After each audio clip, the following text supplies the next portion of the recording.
It has been 7 years since the last time we entered the cinematic world in a galaxy far, far away. But that is all about to change with The Mandalorian and Grogu. I'm Andrew. I welcome you back to the Revisionist Almanac. And while I like to think I know and love a lot about Star Wars, my knowledge and my fandom cannot hold a candle to the person I have with me here today. He is the co-creator and the editor of the Holophiles, and along with his brother Josh, he founded Star Wars Holocron, as well as numerous other film and television hubs.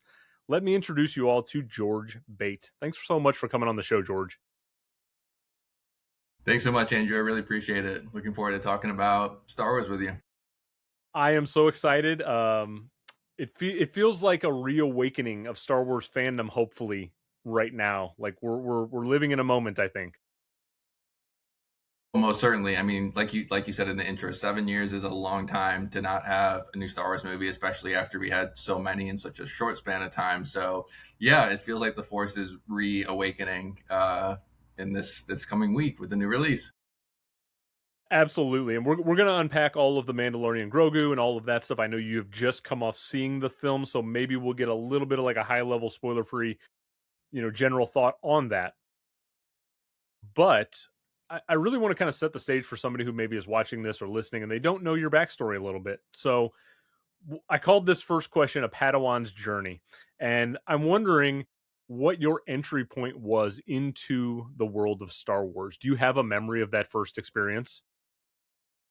I don't know if I have a memory of the exact first experience, but I know that like the event that changed that was going to see Star Wars Episode One: The Phantom Menace in theaters. So that movie came out when I was 3 years old. It actually came out on my third birthday, and I remember that being like my kind of seminal movie going experience and just enjoying it so much. I'd already seen the original trilogy, the special editions on VHS, but I think something about that film, the toy line coming out with the Darth Maul iconography everywhere. I think that was just it just hooked me. It hooked me, and from there, I wanted to read everything, watch everything, play everything. Just it really immersed myself in a galaxy far, far away. So I would say that was Phantom Menace. For as troubled as that film is and flawed as it is in some areas, it will always hold a special place in my heart because of nostalgia. Yeah, I would have been a teenager when Phantom Menace came out, and so I have like a very vivid memory of the fervor leading into it. And there was like the Nintendo 64 game at the time with the pod racing, and like it was a moment in time that we were all there for. And I feel like nowadays we live in this world where everyone likes to kind of take their shots at Phantom Menace. But once upon a time, I think we all really embraced the idea of George Lucas getting back in the saddle and restarting the franchise. 100%. And a few years ago, we had the opportunity to talk with Sam Witwer, who Star Wars fans will know as the voice of Maul in the new Maul Shadow Lord, also as Star Killer in the Force Unleashed games. And he said something that I wholeheartedly agree with, which is that no filmmaker has taken a risk that George Lucas has when he made Phantom Menace. Like he could have made a beat by beat remake of the original trilogy, and instead he did something so different, tonally, visually, everything, visual effects especially. And so, it's going to always have its haters out there, but I think people should also appreciate how bold Lucas was in crafting that film. Yeah, and certainly people of your generation being slightly younger than me, like I've got a cousin who's just a diehard Star Wars lover, and he was sort of in your same age range where I feel like people really of your generation love the prequel series so much, and for a lot of people, it's their entry point, like you, and I think they hold as much reverence for that trilogy as someone my age for the OG trilogy. Well, I think you're spot on. I think you're spot on, and I'd hope that the same is going to happen with the sequel trilogy too, right? That some people, Rey and Finn and Poe and Kylo Ren are going to be their Anakin's and Padme's and Obi-Wan's and things like that. I think Star Wars. I mean, it's a theme throughout the saga that exists within the films and within the stories, but also outside, right? This passing on of lineage and family and stories over generations. So I'm glad that the prequels has been reevaluated, by some. I'm certainly one of those people who has always high on it and high on them, excuse me, and then have just kind of embraced all the love that's come in the recent years. So yeah. And I know you're also passionate about other film outside of just Star Wars. For someone else out there who's just again kind of like discovering who you are and what your passions are, what are some of those other films that really kind of formulated your love of cinema? Yeah, so I am a massive horror fan on top of Star Wars. And so Halloween is my favorite holiday. I love anything to do with the horror genre. I always say that, like, if you have to just like handpick a movie, like a comedy out of a bag or a drama or a dance film or sci-fi or horror, like I would go for horror. So for me, the kind of really seminal experience there is John Carpenter's Halloween, 1978. Growing up in suburban Chicago, just the although that film was filmed in California, just something was so eerie about watching this masked figure terrorize a neighborhood that looked eerily similar to mine. Um, I mean, I don't know what I can add to the discourse about Halloween that hasn't been, added over the last 40 plus years. It's just an incredible film. But then that gave rise to, tons of other films, the old Universal Monsters films, the Hammer productions, Shining, more recently, like Zach Cregger's stuff, I think is brilliant, Weapons and Barbarian. Um, I would say another key film for me is Clue, 1985's Clue. I'm a huge whodunit fan and murder mystery fan, and that film has just such wit and it's contained, and Tim Curry is brilliant. Carrie Fisher was going to play Miss Scarlet in that film, and didn't. Just such a brilliant film. And then lastly, although not technically a film, Twin Peaks. For me, Twin Peaks is the pinnacle of television. I think it's a masterpiece. I think Twin Peaks: The Return season 3 is just the most superb kind of 18-hour film split into 18 parts. It's just absolutely extraordinary. It's so abstract, terrifying, emotional, unlike anything else. So yeah, I would say in addition to Star Wars, Halloween, Clue, Twin Peaks, those are probably my like 3 other big loves.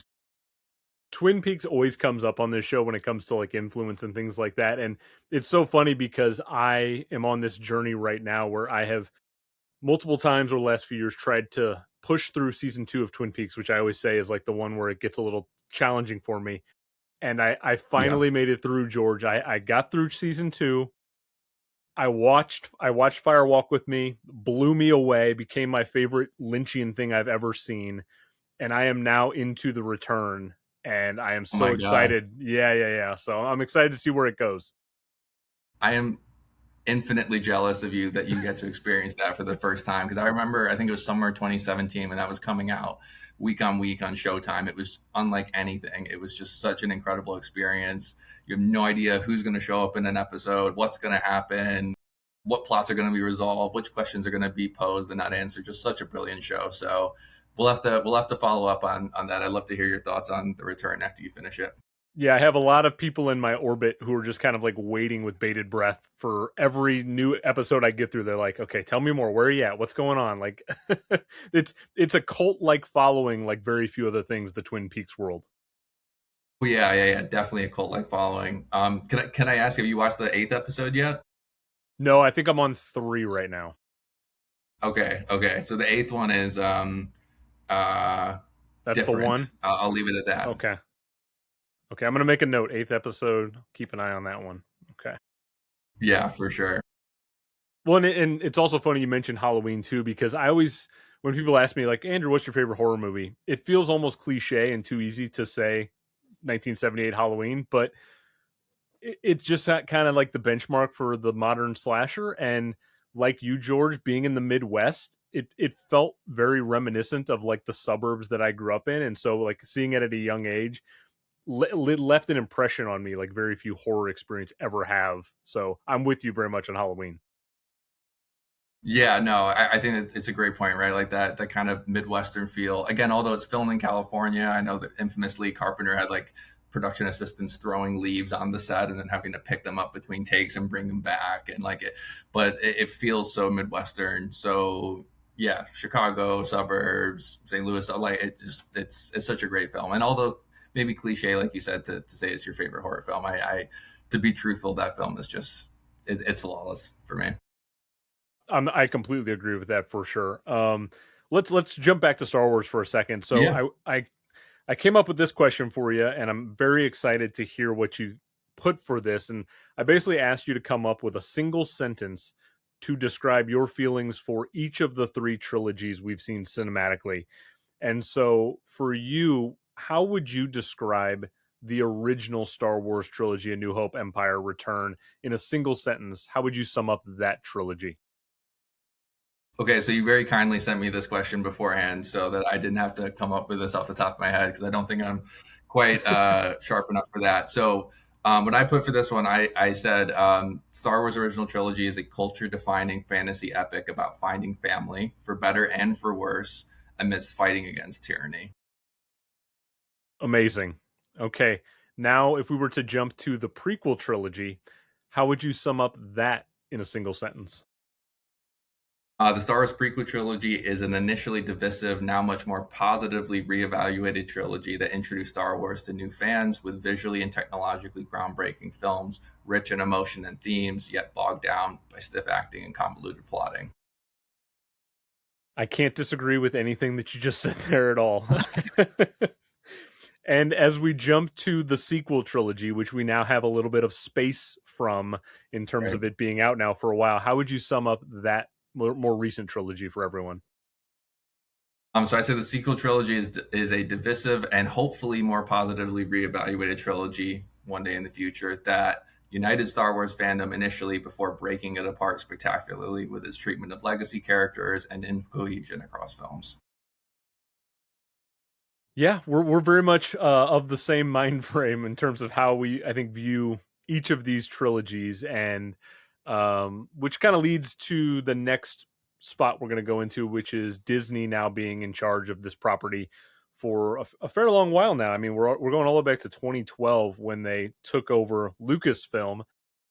How it, you follow this stuff significantly closer than I do, being in this world.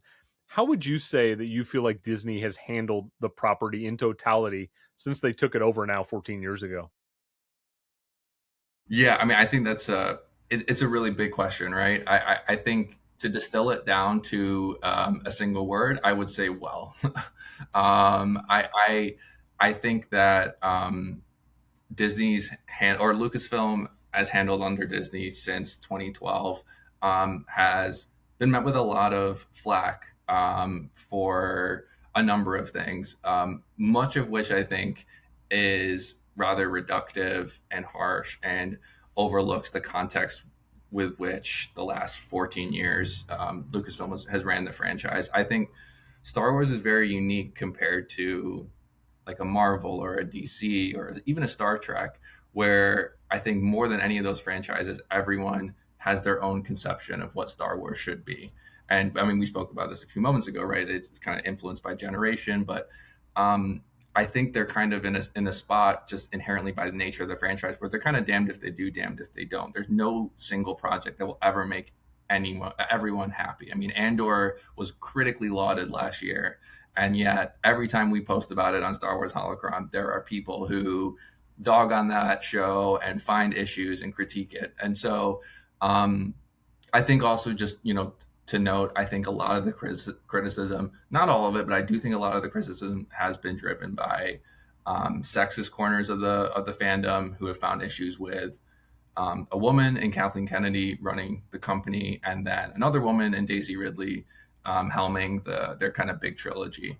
Um, so I think independent of that, Disney has been subject to the changing landscape of film and streaming, right? So they're all this has occurred in the big streaming boom, and then the bubble, and then the bubble burst. We're getting a million shows now. We're getting none, like that sort of thing.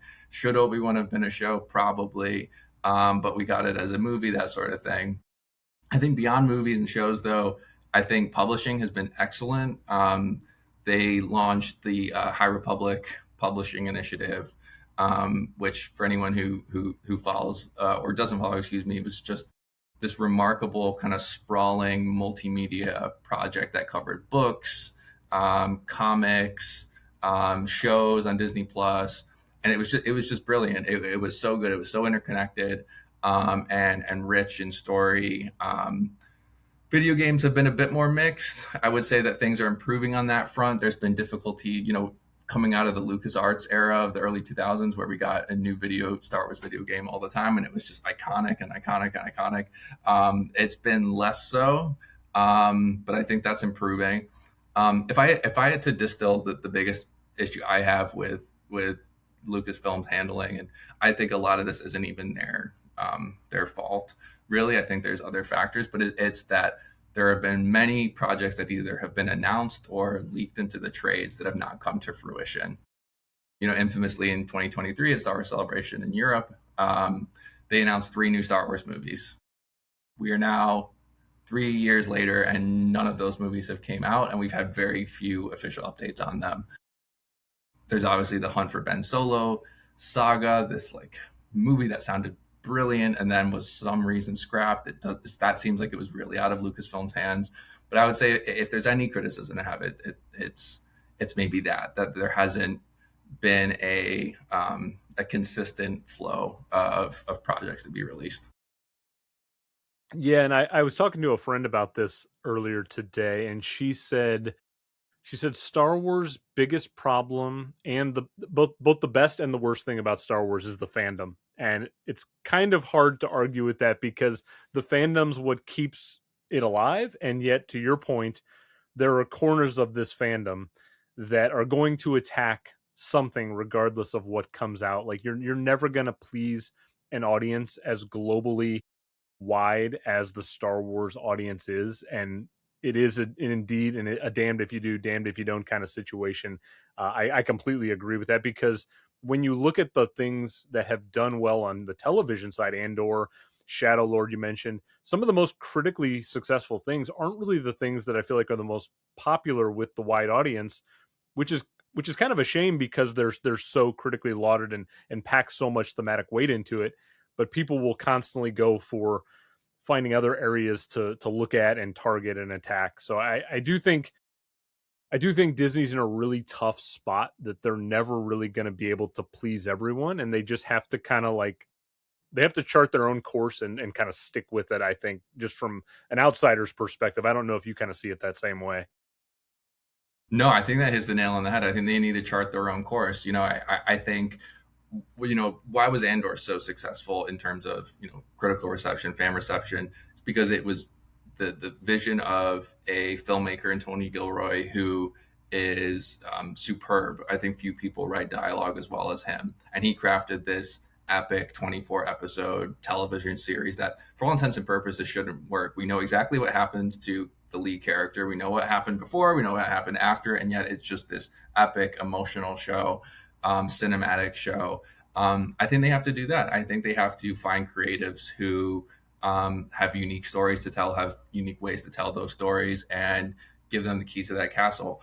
I love Rian Johnson's work on The Last Jedi. I know a lot of people don't. I have issues with that movie, but overall, I adore that film, and I think what he gets right, he gets really right. So I think they got to take gambles like that. Take gambles on creatives. There are so many excellent filmmakers. We were talking about horror earlier. So many excellent horror filmmakers who I would love to see a Star Wars project from them. I mentioned Zach Kreger earlier. There's Oz Perkins, Jordan Peele, so many different people. I'd like to see them take those kind of gambles. That's just like a tantalizing proposition to think about some of those creatives in the world of Star Wars, because, for people like you and me, I think I can only speak really for myself, but I loved all of the books that I used to read growing up that were sort of like non-canon. Certainly nowadays they're non-canon, but they were just able to explore so many different parts of the galaxy that they could play with different tonal things, that I feel like it's maybe a little more challenging now in terms of the framework they have. But I do hope that Disney will have more ambition in taking some chances, because maybe they'll see the error of their ways a little bit, in terms of I think everyone now, looking back with hindsight, would have loved to see what maybe Colin Trevorrow would have done with a third film in that sequel trilogy, because there's been so much leaked out there now in terms of like what the direction was. And maybe Disney's looking at it and like, well, we could have gone that way and it probably would have worked out in our favor as opposed to what we did. But maybe that's just a learning lesson for them. Yeah, and I think what we're seeing with the box office recently is that like quality really trumps. Like last year, these big budget epic superhero films didn't do as well as expected, and then suddenly films that you don't expect as much, Sinners, Weapons, things like that, One Battle After Another, all these films have really excelled, and so I'd like to think that Disney will take those lessons from the broader industry to heart and actualize them. Now, in terms of not just The Mandalorian, which is obviously television shifting into the cinematic world, Star Wars, in terms of television, has just a robust amount of options out there. I feel like I've seen a majority of them, but there are probably a few here I've missed every now and then. What are the go-to Star Wars television series for you throughout the years? Are there a couple that you pinpoint where you're like, these are the ones that I have the most love and admiration for? Yeah, absolutely. So I think Andor for me. I think it's Star Wars at its most politically relevant. Anyone who kind of watched season 2 live last year, it was eerie to see the like events in the U.S., the political climate, and even the world more generally parallel what was happening in that show. I think the dialogue is so biting. You hang on every single word. You can have a 10-minute scene, dialogue heavy between two Imperial officers, and it's just like infinitely more entertaining than your average lightsaber duel in a Star Wars saga. I think it's so refined and sophisticated, so well acted. And ultimately, at the core, and why I love Star Wars so much, it moved me. It moved me. It made me emotional. I think that's how my brother Josh and I tend to approach all of our reviews for everything, whether it be Star Wars or otherwise. Is like, did this move me? Did I come away with a different emotional state than I began? I think Andor certainly did that. The other show I'd like to point out, which is probably a divisive call out, it is Obi-Wan Kenobi. I think that show probably should have been a film. But I don't really fault Disney for that, given mandates at the company at the time and the broader industry. But I think that show does such an excellent job, kind of recontextualizing how you view the original trilogy by building this relationship between young Leia and Obi-Wan Kenobi. So much so that when she says the iconic line, "Obi-Wan Kenobi, you're my only hope," like it feels different now that we can call back to this story with them. It also helps recontextualize the sequel trilogy. We now kind of understand a little bit more why Leia would name her one and only child Ben. But beyond that, I think Ewan McGregor is just superb. He's become more synonymous with that character than Sir Alec Guinness, which is saying something. I think the finale is one of the single best episodes of Star Wars television. If there's any fault to lodge at that show, it isn't the most visually appealing. You can definitely see the use of the volume was a little overused. The cinematography was a little bland. But honestly, I take those complaints for everything they do right. I think they nailed Darth Vader. Hayden Christensen coming back to Star Wars was just such an incredible decision. So yeah, I would say Andor and Obi-Wan, in addition to Mandalorian, are probably my like 3 favorite Star Wars shows. I got goosebumps for a little bit there when you started talking about Hayden, because it was so cool to see him back doing it. And then really it was even cooler than seeing him on screen again. It was great to see him go to these press events and to these fan events and feel the love that he never really got to feel when the prequels were coming out in real time. It was just a wonderful moment to see Hayden like really get to embrace all of the love that's been built up over the last 20 or so years. I could not agree more. I think we were at Star Wars Celebration Europe 2023, and he was giving he was doing like a Q&A on the show floor, and like he started tearing up. He started crying in response to just how much people were cheering for him. He couldn't get a word out because not only was he crying, but the roars were just so loud. And I love, to your point, I love the fact that he finally got the plaudits that he deserves, that he he didn't get. I mean, the acting is certainly stiff in the prequels. I don't think anyone would really question that. And I think a lot of that comes down to George Lucas's direction, the dialogue he wrote, and things like that, and not necessarily a fault of Hayden himself. He's put in some excellent performances outside Shattered Glass, and namely, is just such a great film, a great performance from him. So, yeah, I'm really glad that he's back in the fold, doing the convention circuit. In many ways, actually, in recent years, kind of become like the unofficial face of Star Wars, even popping up in Ahsoka, these conventions, Obi-Wan Kenobi. So yeah, I love that the world is loving him right now. Yeah, I'm also with you on. I'm surprised when I hear people kind of critique Obi-Wan too much, because I found that series to be very rich and rewarding for me as a fan of just the storyline and everything. And I love seeing Ewan back playing the character, another person who I just think just loves Star Wars so much, and to see him just like really get to embrace everything that he was so passionate about was really cool. In terms of the Mandalorian, though, we've got 3 seasons under our belt before we make this shift into the film space. I vividly remember that first season, and like the excitement week to week, the great mystery week to week of what was going on with all of the characters. What were your impressions of The Mandalorian season 1 when it was coming out, and how do you feel like the show has evolved over the 3 seasons sequentially? Are you a fan of all 3 of them? Do you have preference for one over the other? I mean, my experience with season 1 very much mirrored yours. I thought that was such an incredible time to be alive. We were getting essentially a live action Star Wars movie in the confines of our living room, premiering every week. It was just incredible. For me, I adore season 1. I adore season 2. I'm more mixed on season 3. I think you hit on something that I think a lot of people don't really talk about with Star Wars, which is the kind of like intrigue and mystery of it. That Star Wars has always had that element, that mystery box element of, no one knew that Ben Kenobi was going to die at the end of A New Hope. No one knew that Darth Vader was Luke's father, is Luke's father.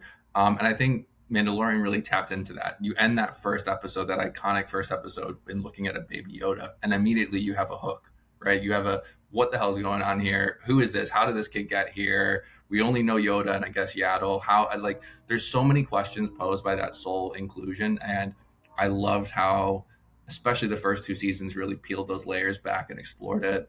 I thought the show did an excellent job kind of translating the lone wolf and cub story to Star Wars. It's been done a million times since, right? Like Predator Badlands recently kind of did a very similar story, but it was just told so well, and it's so heartwarming.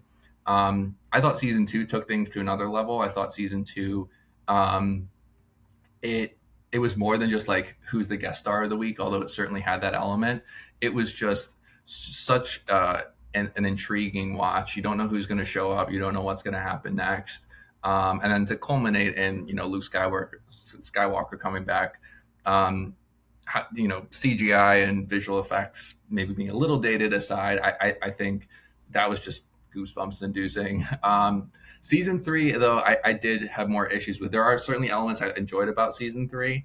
But I think its most egregious misstep was how it handled the mask, the helmet, how it kind of recontextualized Din Djarin's decision in the season 2 finale to take off his helmet, which is this very touching moment. He's kind of bonding with Grogu in a way he'd never done before. And season 3 kind of recontextualizes that as a mistake, that he's done something wrong, and that he needs to correct for that.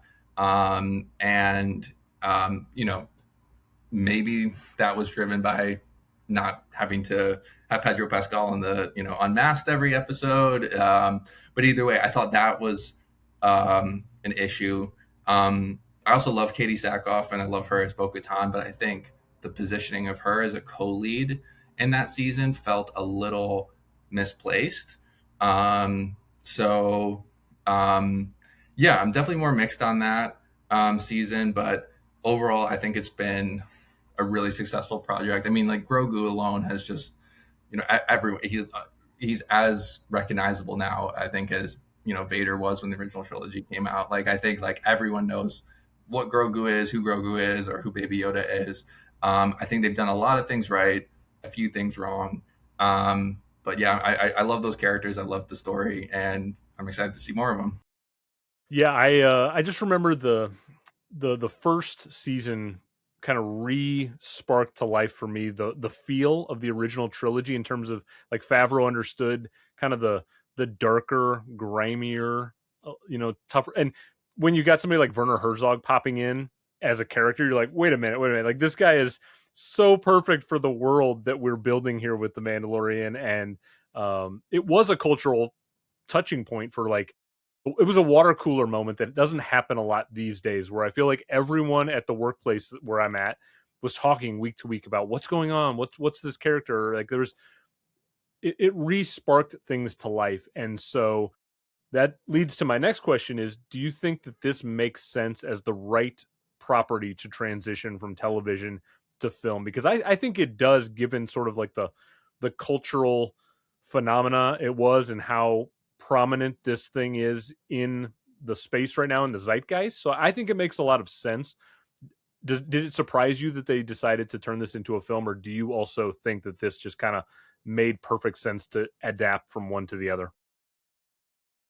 I think it was inevitable that those two characters were going to hit the big screen at some point, whether that be in the context of their own movie or in a crossover movie. During Disney Investor Day in 2020, Kathleen Kennedy announced this kind of like Mandoverse crossover movie to be directed by Dave Filoni. I think everyone expected Din Djarin and Grogu to kind of spearhead that film. I think it's a safe move. I think it's a really safe move, and probably a smart move on Disney's part to do this. They've had troubles getting films off the ground, as we talked about. New Jedi Order, Dawn of the Jedi, the crossover film, Hunt for Ben Solo.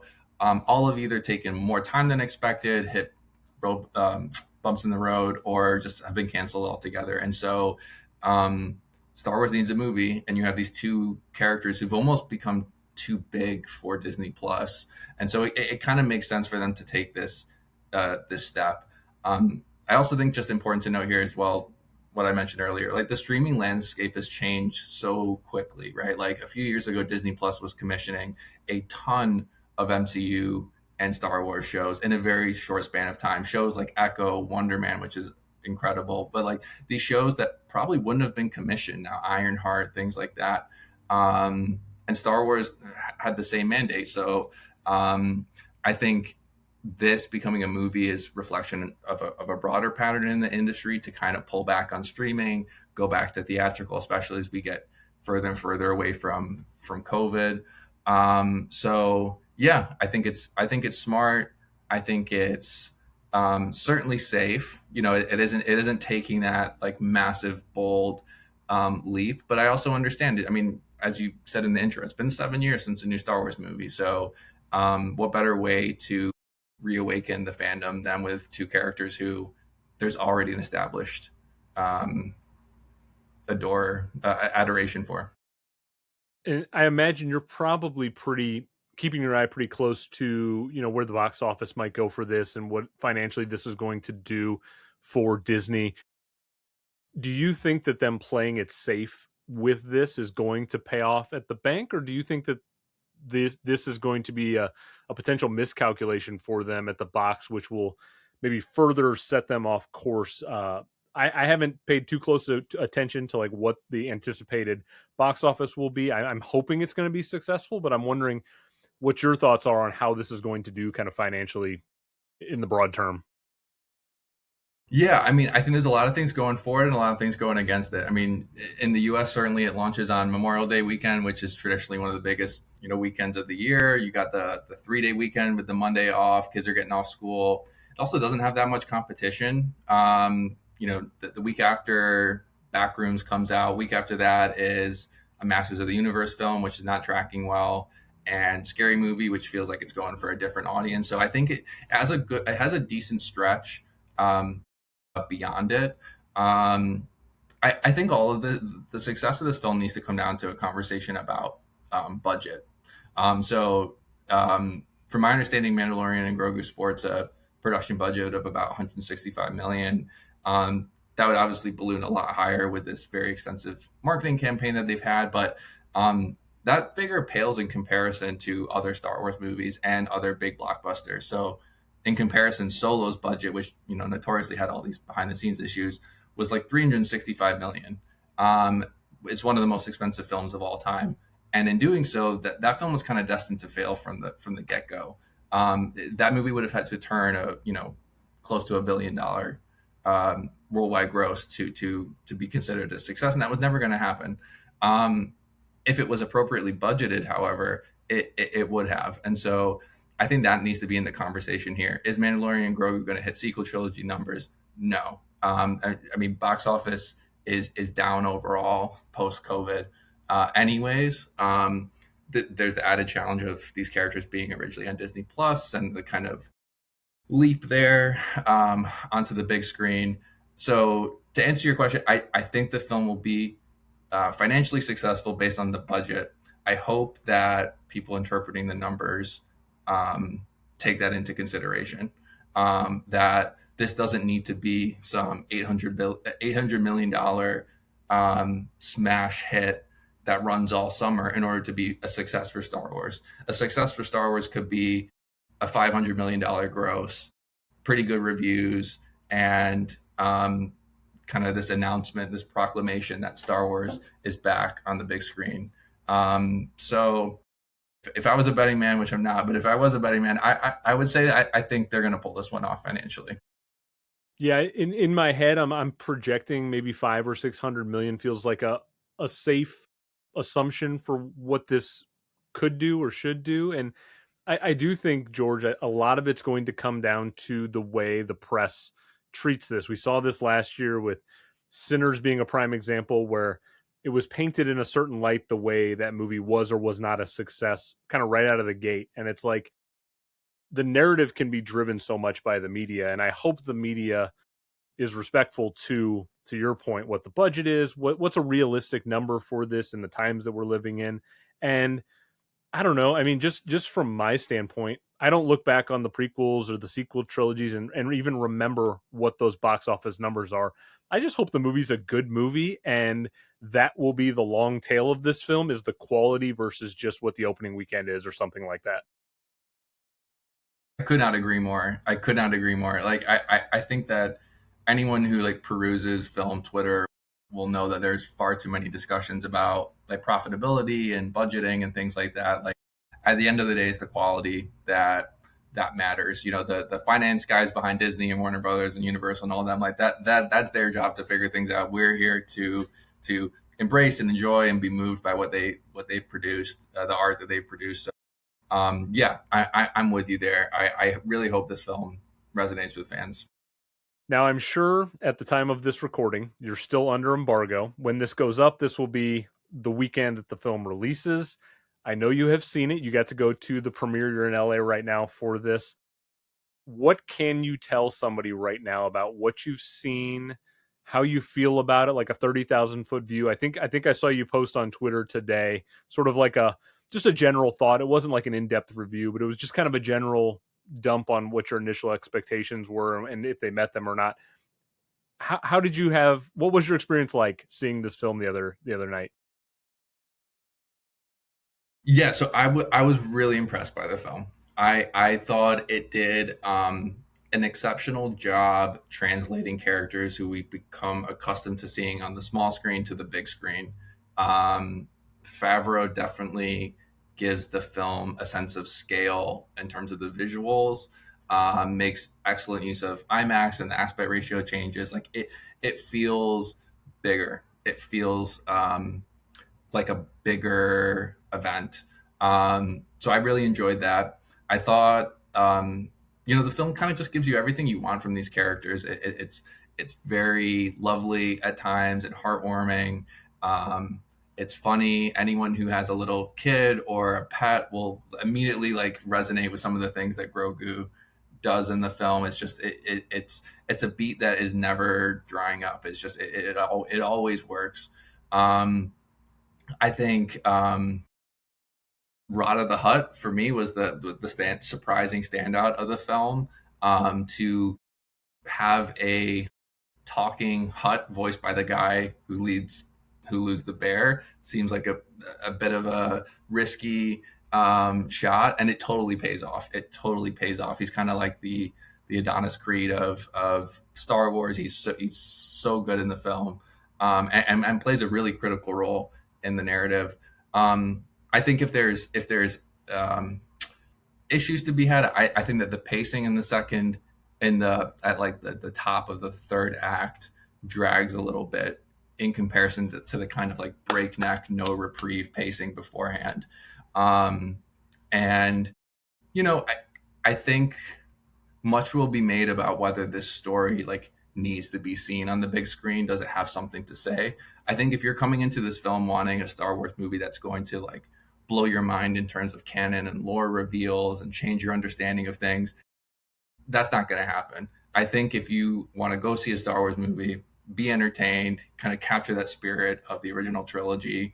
Essentially, you're watching Boba Fett and Yoda team up with Jabba the Hutt to fight, the Empire. I mean, it's just it's like playing with action figures as a kid. So, I think if your expectations are in check, that this is not going to be some like massive revelatory, twist-filled story, I think you'll have a really good time with it. I think it's going to be a big hit. I would assume I've got boys 8 and 6 years old, and though they don't have the patience to have sat through 3 seasons of the show, they have watched enough of it and know enough of it just from like living in the world to be excited about it. We've got Grogu all around the house and things like that.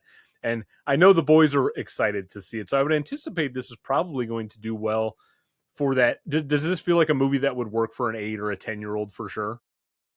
Absolutely. I mean, I think if I saw this movie when I was 8 years old, it would become my favorite movie. I think we put in our social media reaction. We kind of compared it to like the Indiana Jones films, like the kind of adventure style of those films, where like it's serious. It takes itself seriously. The story is serious, but it's having so much fun along the way. And even when things get a bit scary and a bit dark and even a bit like violent, like it even the younger kids, they may be a little bit scared, but you just can't keep your eyes off it. And I think this film really excels in that like kind of PG 13 space where we don't really see a lot of films existing anymore.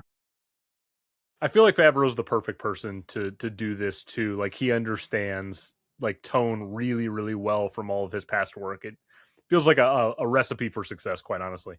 We've talked about this a few times where, there have been all these movies that almost get off the ground and they don't. Well, we've got Mandalorian and Grogu this year. We already know we have set in stone next year Sean Levy's Star Wars Starfighter, Ryan Gosling starring in that film.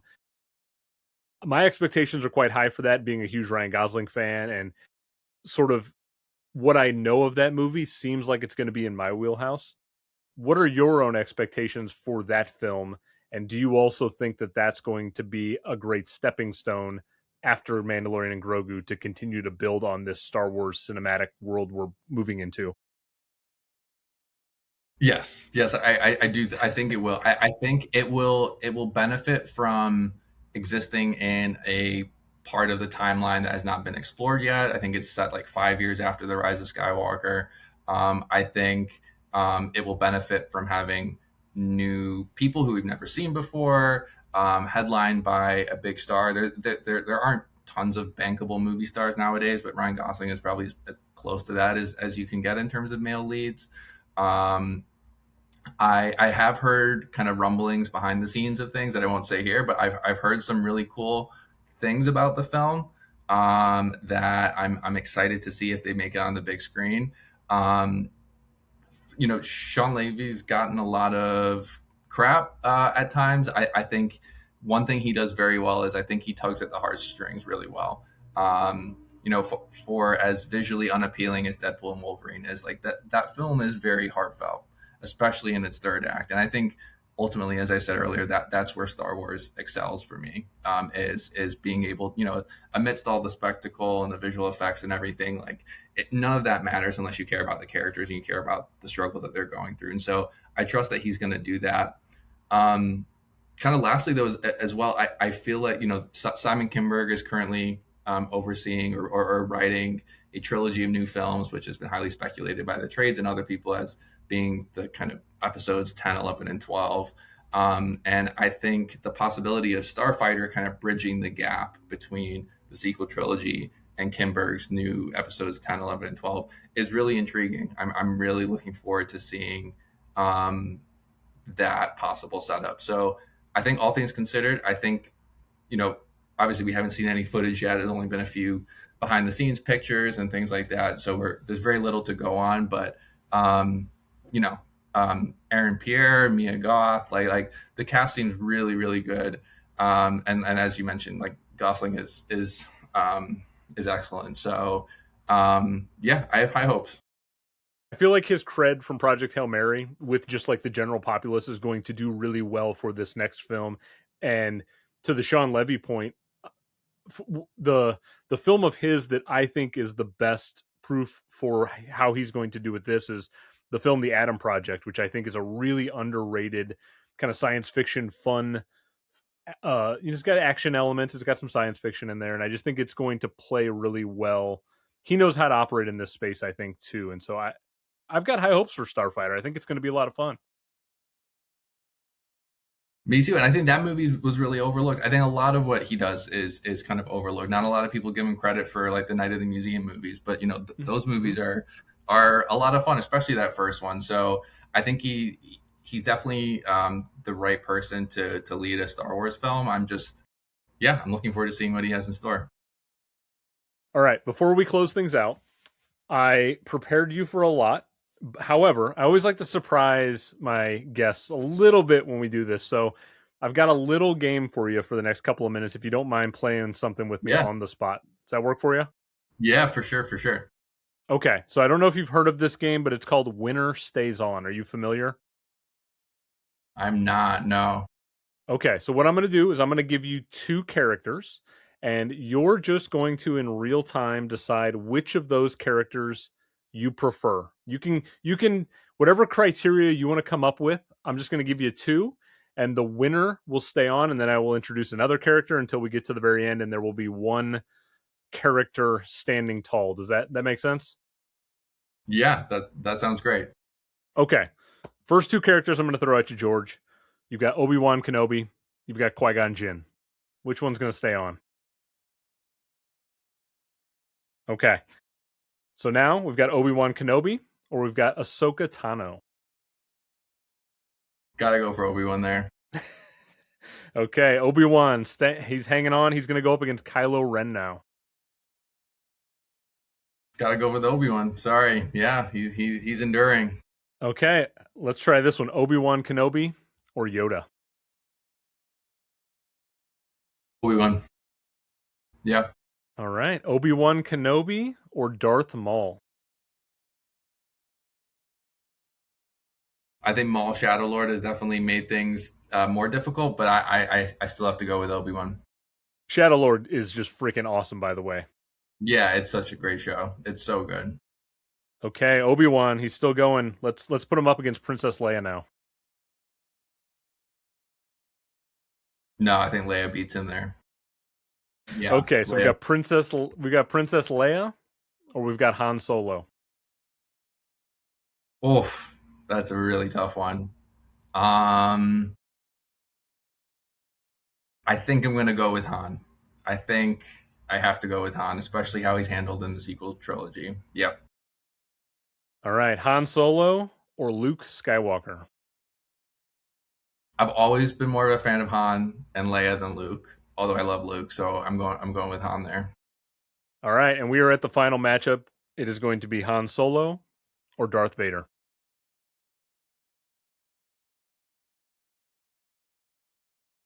I don't think Star Wars would be Star Wars without Darth Vader. I think, yeah, you got to go Darth Vader. If we're considering Darth Vader and Anakin as the same character, you know, I know a lot of people. There's a lot of debate about if they're, you know, if we are though. I don't think there's. I think there's few characters in film and television that have that kind of fleshed out, interesting arc as Vader / Anakin. So I think Anakin takes the top prize there. All right, Darth Vader stands tall. Anakin, I agree with you. By the way, I think when you talk about like the lexicon of history and pop culture, Darth Vader is one of, if not the most iconic people that has existed. It's pretty hard to top Darth. Yeah, I mean, even today, every villain is harkening back to him in some way. Yeah, as you said, hard to top Darth Vader for sure. All right, that's gonna do it, George. I want to thank you so much for taking the time. I could nerd out on Star Wars with you for hours and hours and hours, but I know you have many things going on in your world. So I just want to thank you for carving out about an hour with me. Why don't you Thank do me a you. favor really quickly though, George? Why don't you plug for somebody who's watching this, listening to this right now? Where can they find you on the socials? Where can they support all the work you and your brother are doing? Yeah, no, thank you so much, Andrew. So you can check out our website, theholophiles.com. There we post reviews and news, not just about Star Wars, but film in general. We covered, I think, close to 200 films last year for reviews. We also have exclusive interviews there. And then socials, the Holophiles across Twitter, Threads, Instagram, YouTube. And then Star Wars Holocron is our kind of Star Wars specific site account. So you can find us on Twitter primarily, but we're also on Blue Sky, Threads, and Instagram. I'll have links to everything in the description to this too. I would highly urge people to go check out the website. I went down like rabbit hole after rabbit hole once I started diving into the website. Like there is just so much content. I am overwhelmed by the amount of work that the two of you do over there. Like mind blowing. I am so impressed with you guys, George. That is so kind of you, Andrew. That really means a lot. Yeah, no. It's a passion of ours, not just to watch these things, but to be able to speak with them. And so to hear that someone like yourself enjoys what we do, that means the world to us, actually. I was blown away. Like I am stunned at the workload that you two have and how much you guys manage it. And it seems effortless from a distance. So I just want to credit you guys for doing that work because I know it's not easy. Thanks, man. I really appreciate that. Absolutely, George. It was a pleasure. I would love to have you back the next time. Maybe when we get around to Starfighter, maybe we'll kind of rekindle this thing and we'll just like have like For an annual sure. Star Wars chat or something like that. Anytime. I'd love to chat more about Star Wars. Always up for that. Awesome. All right, George. I appreciate you being here. Everybody, I'm Andrew, and may the force be with you.